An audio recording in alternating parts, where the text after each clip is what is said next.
Mais merci à tous d'être venus aujourd'hui. Mon nom c'est Romain Rigal, je travaille pour Parkinson Québec. Je suis responsable du développement des services, c'est-à-dire de tout ce qui est éducatif. Je suis responsable de la défense des droits et de là où on investit votre argent en recherche. Donc je vais commencer en fait par ma première présentation, le cannabis et Parkinson, entre mythe et réalité. J'ai voulu donner ce titre-là parce qu'il y a beaucoup d'informations qui circulent sur le cannabis, du bon pour la maladie de Parkinson. On voit plein de sites internet, plein de vidéos qui parlent de ça en disant oui, c'est vraiment très bien. Mais en fait, ce que je voulais vous montrer aujourd'hui, c'est l'évidence scientifique. Et plus loin que ça, c'est pas seulement qu'est-ce qui est bien en général pour la population, c'est peut-être qu'est-ce qui a du sens pour vous et qu'est-ce qui a moins de sens pour vous. Et vous donner en fait des recommandations pour qu'ensuite vous soyez capable de prendre les décisions qui vous regardent. Donc en termes de conflit d'intérêts, voilà toutes les compagnies pour lesquelles je ne travaille pas. Donc toutes les cliniques de cannabis médical, la SQDC, les laboratoires qui aujourd'hui produisent du cannabis ou tout simplement j'en vends pas dans la rue. La raison pour laquelle on parle beaucoup du cannabis, c'est que c'est une grosse industrie, il y a beaucoup d'argent autour de ça, là. Donc c'est pour ça que vous le voyez beaucoup dans les médias. Et mon employeur, c'est Parkinson Québec. Et Parkinson Québec ne recommande pas l'utilisation du cannabis à des fins médicales. Si ma présentation s'arrêtait là, vous trouveriez ça plate. C'est pour ça que la présentation va continuer et que je veux vous donner des nuances dans ce qui existe par rapport au cannabis. Un petit peu d'histoire pour commencer. Le cannabis, c'est une plante. Ça fait plus de 10 000 ans qu'elle est domestiquée et qu'elle est produite dans l'agriculture. Ça fait plus longtemps que le blé. Donc les gens, dans le Moyen-Orient, cultivaient cette plante à des fins médicinales, à des fins mystiques et aussi à des fins récréatives. Puis ça faisait partie de la culture. Au XIXe siècle, la reine Victoria utilisait le cannabis pour traiter ses douleurs menstruelles. Personne n'en faisait une grosse affaire. Sauf que dans les années 20, nos voisins du Sud qui ont vraiment un problème avec le plaisir, ces gens-là ont lancé une grande vague de prohibition, non seulement sur l'alcool, mais aussi sur le cannabis. Donc, en disant, le cannabis, c'est mal. Nos voisins du Sud, qui sont aussi très créatifs, ont également envoyé une deuxième vague, mais qui, elle, allait dans l'autre sens, qui était plus dans le sens de la légalisation du cannabis à des fins médicinales et à des fins récréatives. Finalement, c'est notre très progressiste Premier ministre Stephen Harper qui a légalisé le cannabis à des fins médicales au Canada en 2011 et encore plus progressiste Justin Trudeau qui en 2018 a autorisé la vente directement dans les rues du cannabis à des fins récréatives. Vraiment, là, toute ma présentation va être basée sur le fait il n'y a pas de bien, il n'y a pas de mal.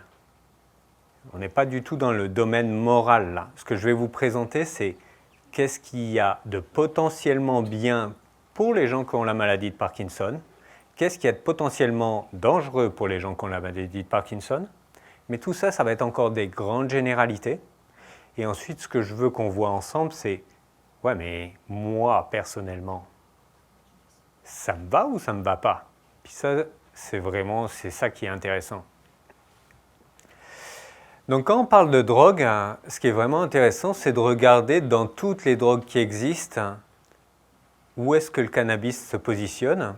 Et quand on regarde la toxicité des drogues, on regarde principalement deux choses. C'est quoi la dose mortelle de cette drogue?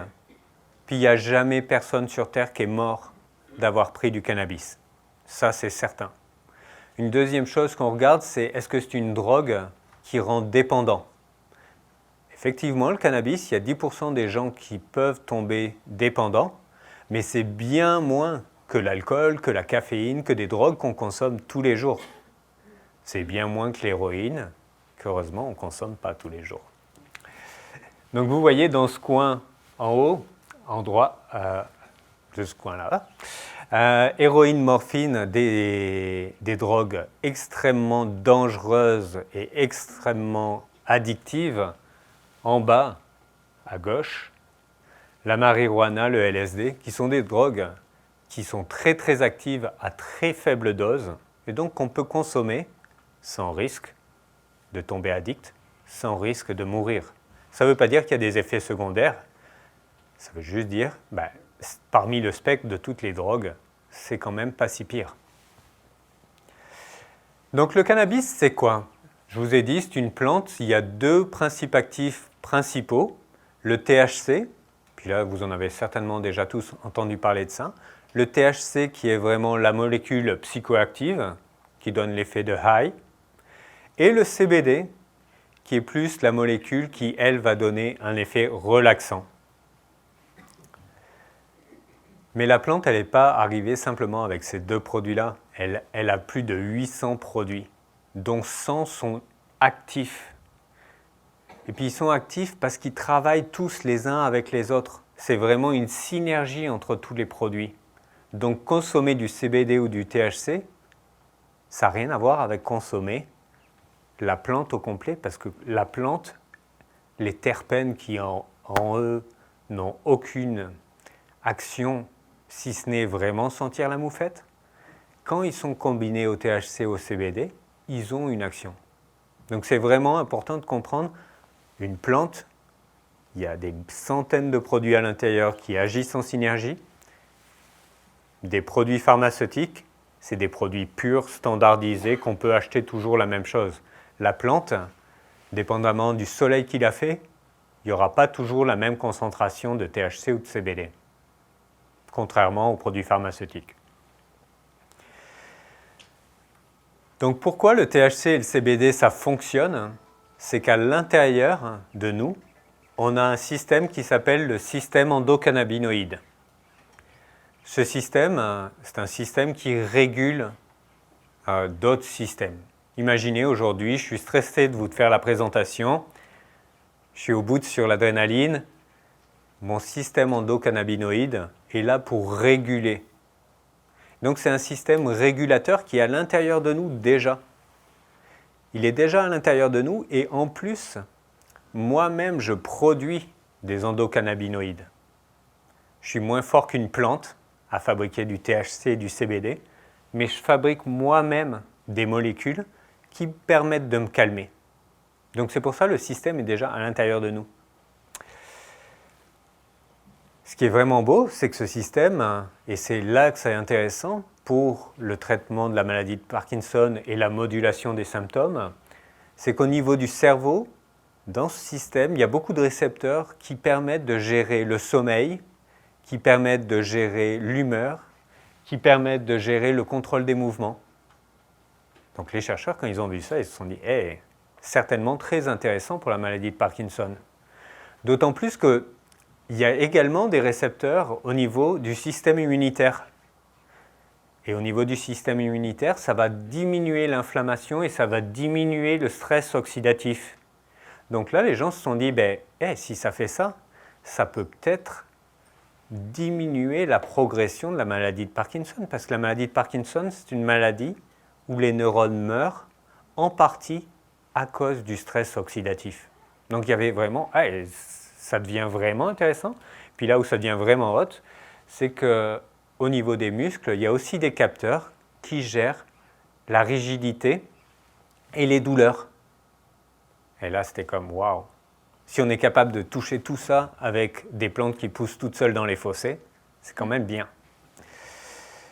Donc, c'est ce qui se passe. Comme je vous le disais tout à l'heure, notre cerveau produit lui-même tous ces composés actifs et vont agir sur l'ensemble du système, donc dans le cerveau, dans les muscles, dans le système immunitaire, partout.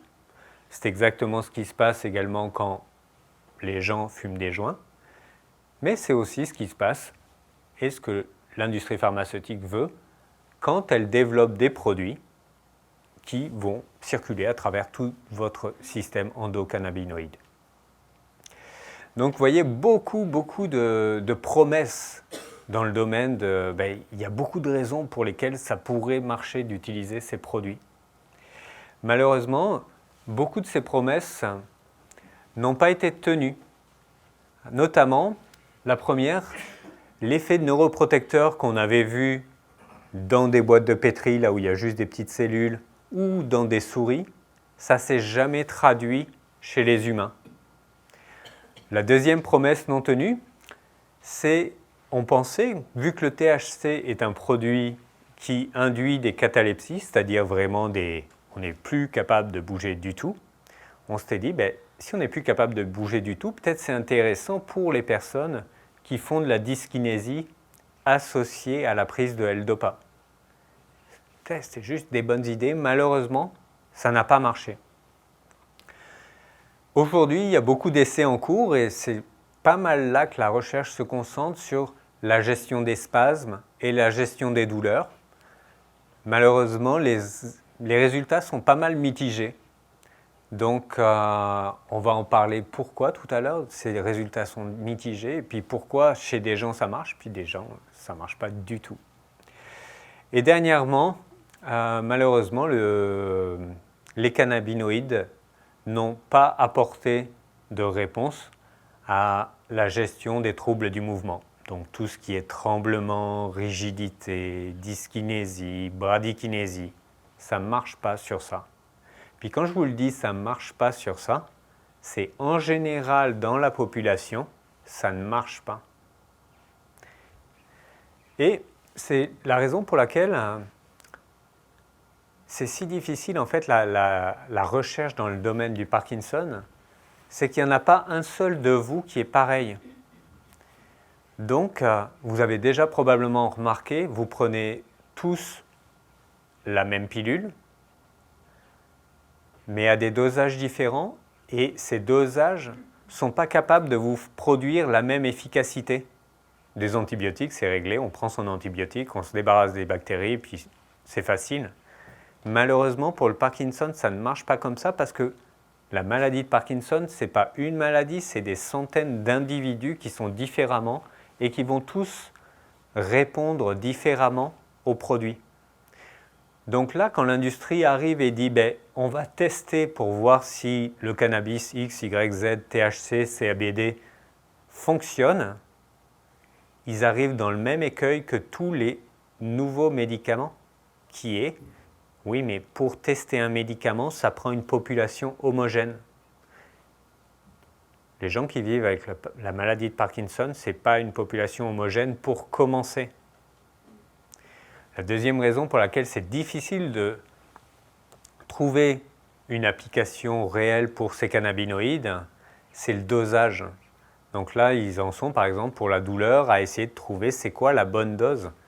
Mais malheureusement, la bonne dose, elle varie vraiment en fonction des personnes aussi. Donc c'est très difficile.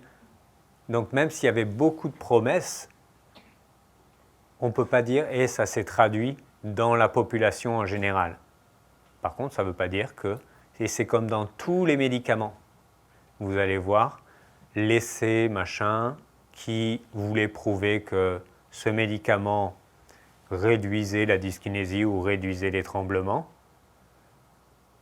Mais tous ces essais finissent par conclure « ça ne marche pas dans la population générale », mais on a quand même un sous-groupe de patients chez qui ça marche. Sauf que l'industrie pharmaceutique, elle, ça ne l'intéresse pas de développer des médicaments pour des sous-groupes de patients tout petits. Donc là, avec le CBD et le THC, on a un peu cet écueil, sauf que c'est des produits qui sont déjà disponibles sur le marché, soit à des fins récréatives, soit à des fins médicinales.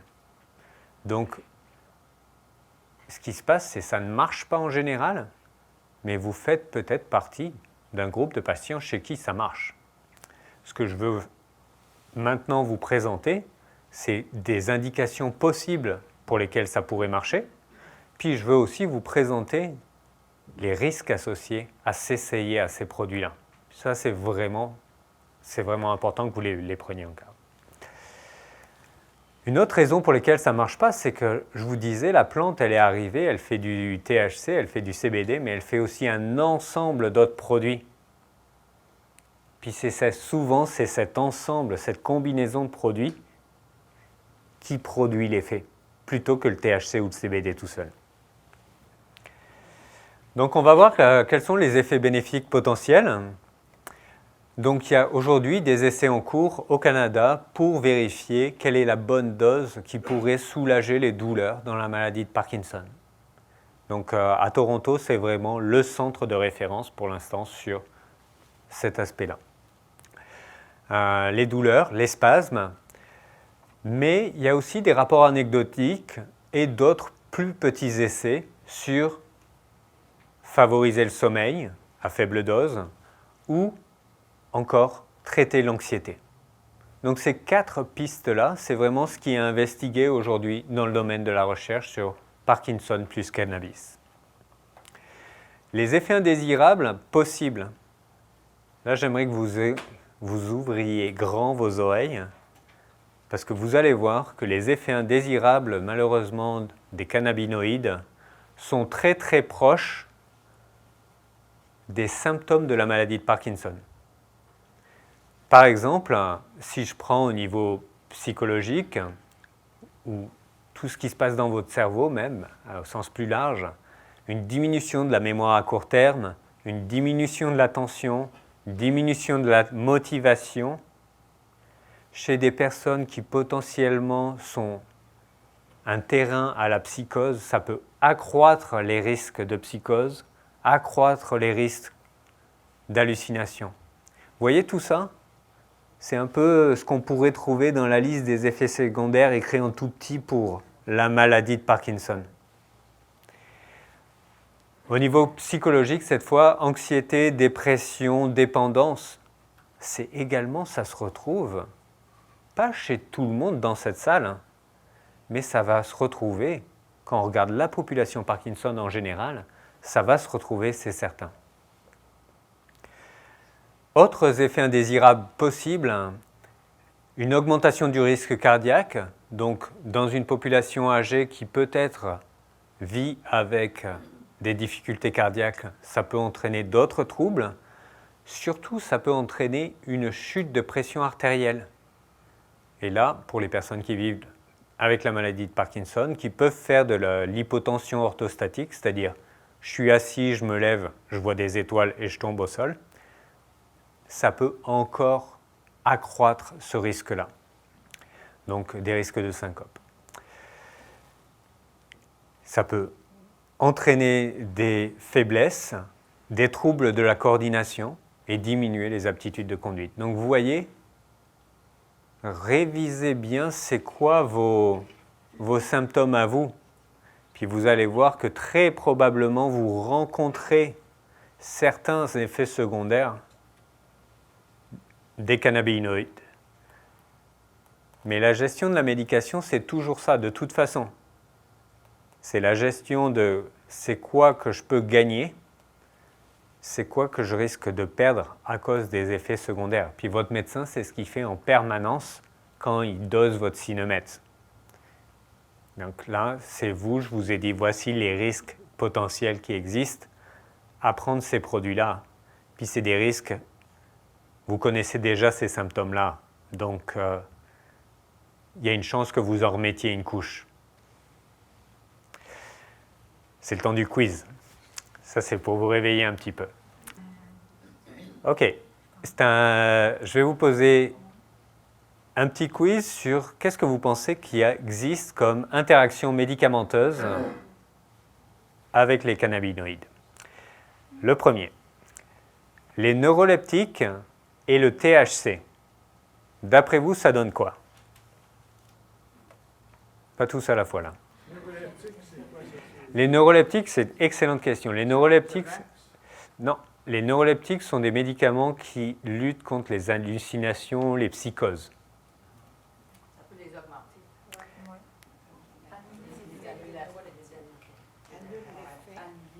Ok, il y a des gens qui pensent que ça l'augmente, les gens qui pensent que ça réduise. En fait, ça réduit l'effet des neuroleptiques. Donc ça réduit l'effet de la pilule, mais en plus le THC, lui, il augmente le risque de psychose. Donc en fait, on est en train de multiplier ses chances de faire des psychoses.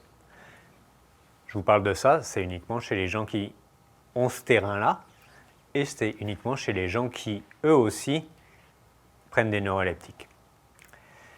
Ok, deuxième question. Un quart des médicaments, ça va des antibiotiques à certains antiparkinsoniens, plus du CBD. Qu'est-ce que ça donne?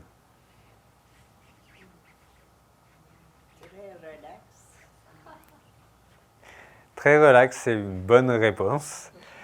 En fait, c'est très relax, c'est une très bonne réponse parce qu'effectivement, ça va accroître l'effet du CBD. Ça va accroître l'effet du CBD dans son aspect positif, mais ça va accroître aussi tous les effets secondaires du CBD. Ce qui va se passer, c'est surtout, ça va accroître tous les effets secondaires des médicaments que vous prenez déjà. Donc vous imaginez vos antiparkinsoniens, là, votre médecin, il a pris 1 an et demi à trouver la bonne dose, puis là, vous êtes, enfin, on est arrivé à se trouver une bonne dose, vous commencez à embarquer un nouveau médicament, ben là, ça vient d'augmenter l'efficacité du médicament, mais ça va augmenter les effets secondaires. Donc il faut, encore une fois, être vraiment conscient de ça quand on veut s'embarquer dans l'aventure et je vais m'essayer à du CBD ou à du THC. Ok, celui-là c'est le plus facile. Pilule, plus drink, plus THC ou CBD.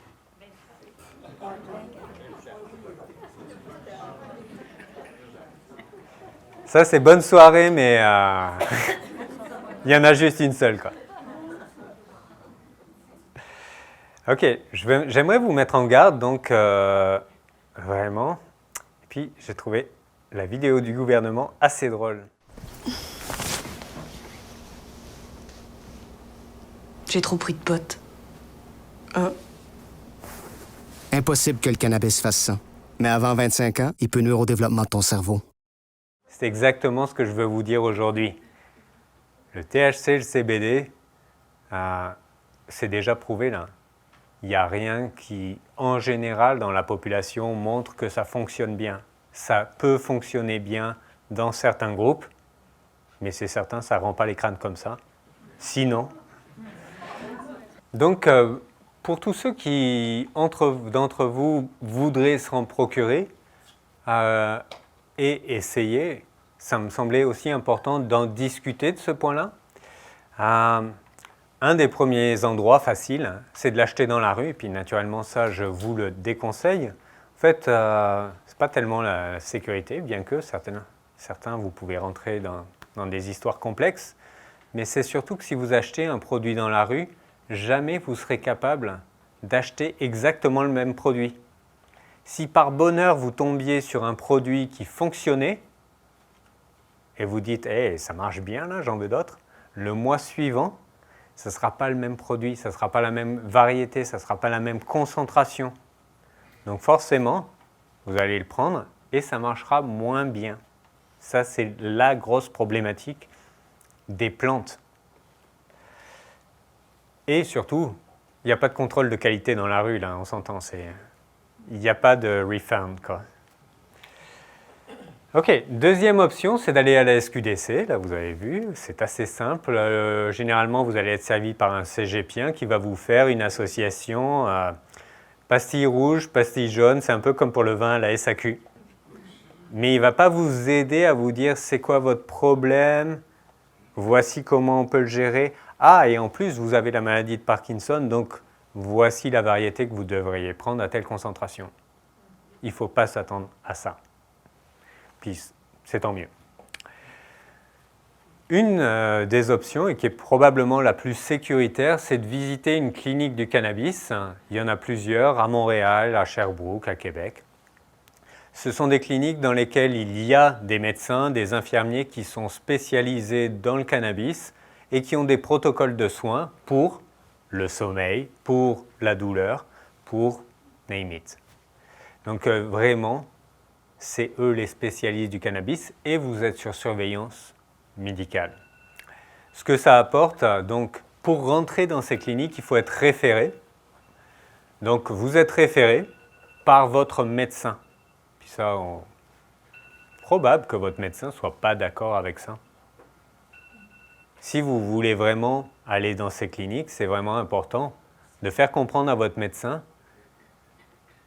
Et on est déjà passé à travers beaucoup d'options thérapeutiques qui ne fonctionnent pas.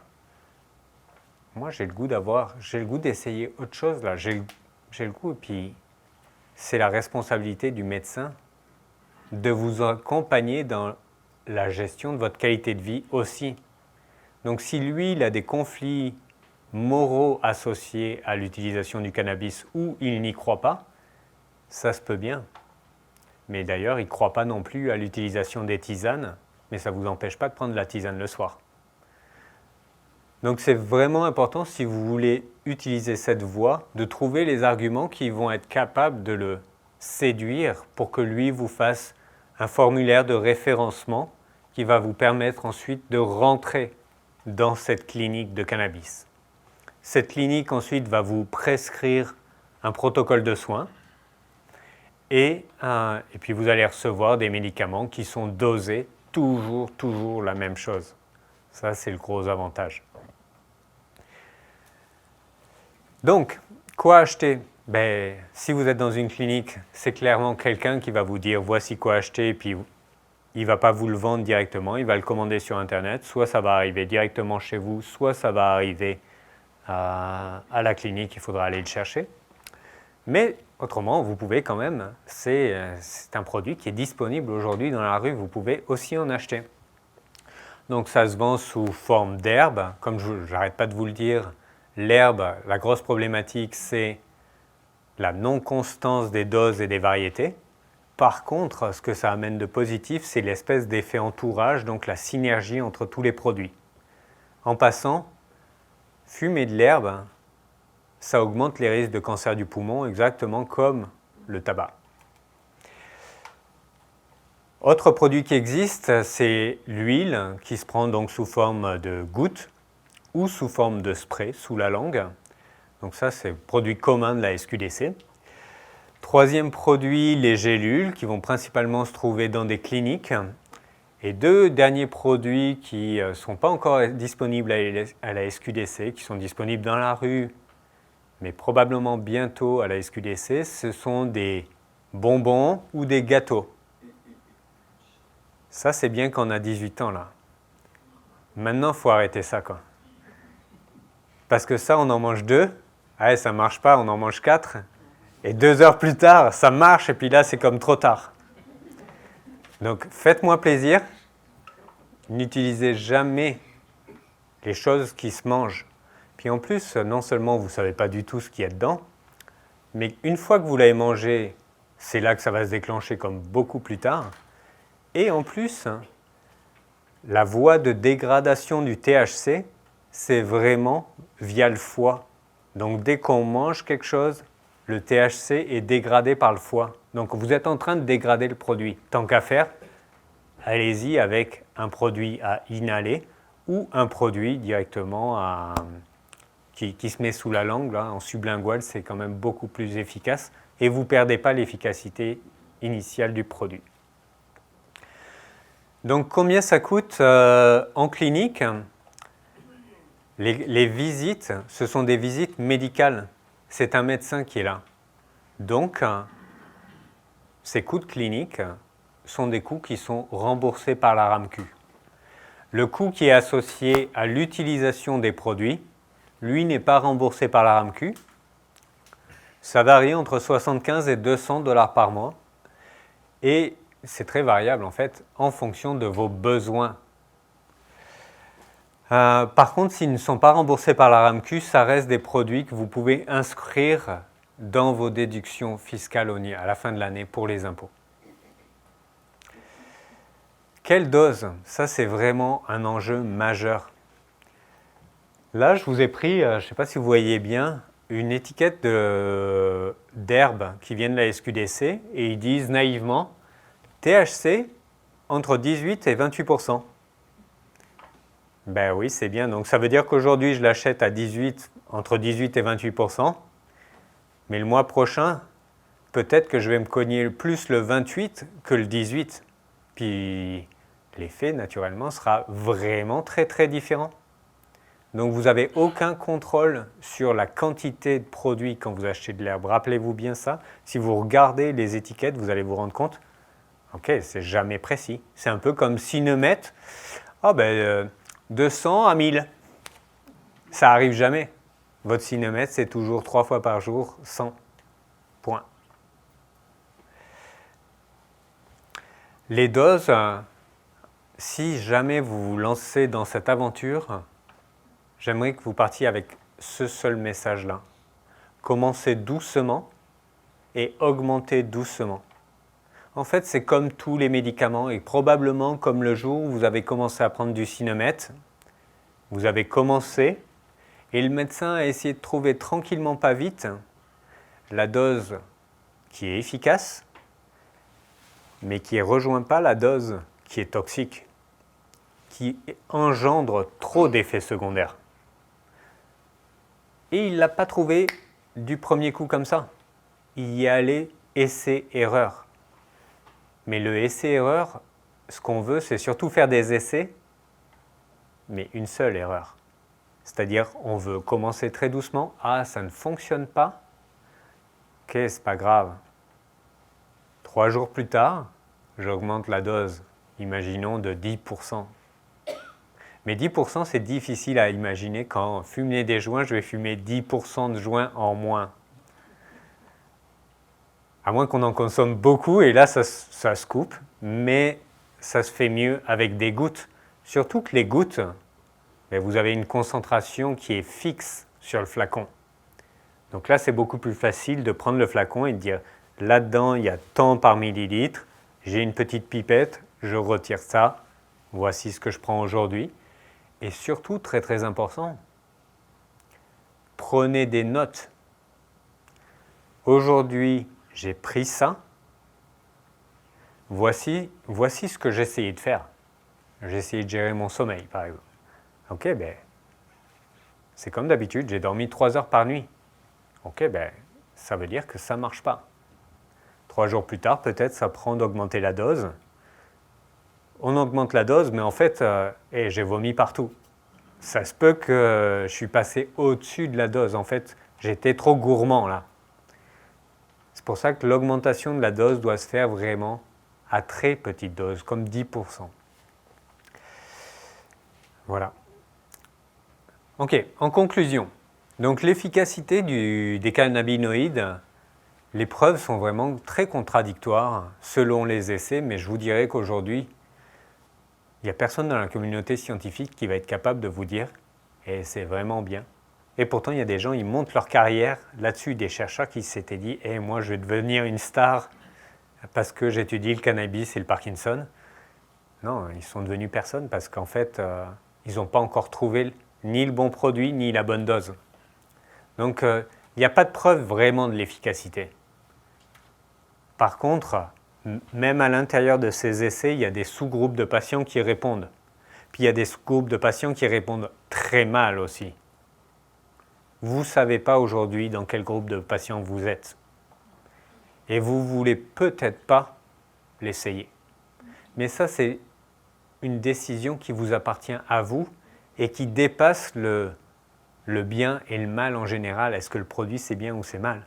C'est vraiment une décision qui vous appartient à vous, c'est libre d'accès. Donc libre à vous de décider de l'essayer ou pas, maintenant que je vous ai donné toutes ces informations et toutes ces mises en garde. Donc faites attention, la sécurité, c'est vraiment les mêmes symptômes que la maladie de Parkinson. Vous ne voulez peut-être pas beurrer épais sur certains symptômes.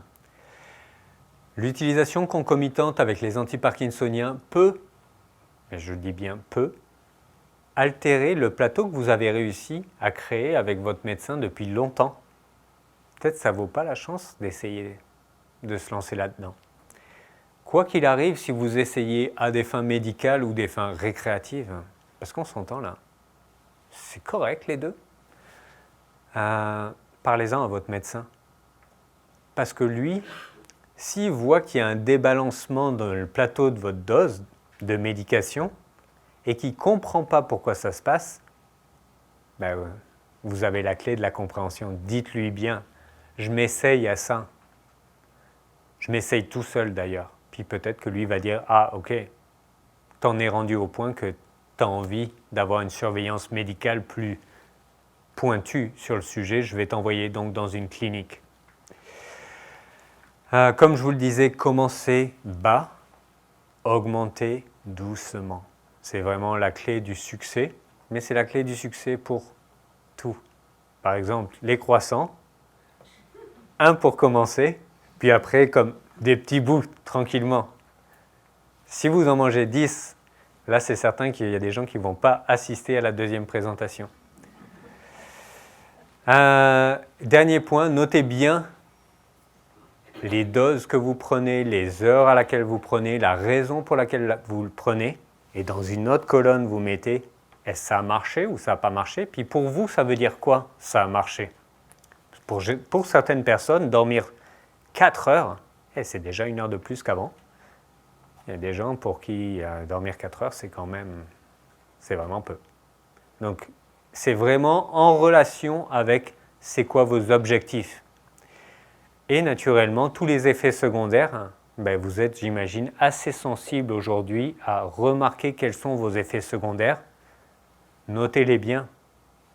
Puis, essayez de les noter en parallèle de la période où vous ne preniez pas ces produits-là. Si vous arrivez chez le médecin en lui disant « je tremble », il va dire « je sais, tu as la maladie de Parkinson ». Ça ne va pas l'aider de savoir est-ce que tu trembles plus qu'avant, est-ce que c'est lié à la prise, est-ce que c'est dans le temps, c'est comment, c'est vraiment quand tu le prends 1 heure après. Donc essayez de jauger vos effets secondaires par rapport à plusieurs critères qui vont l'aider à prendre des décisions et peut-être à vous dire, il se trouve que tu es dans le groupe des gens qui ne répondent pas à ce produit. Puis c'est comme ça. En fait, on est tous très différents dans nos réponses à tous les produits. Puis vous le savez, dans cette salle, il n'y a pas un seul de vous qui répond de la même manière.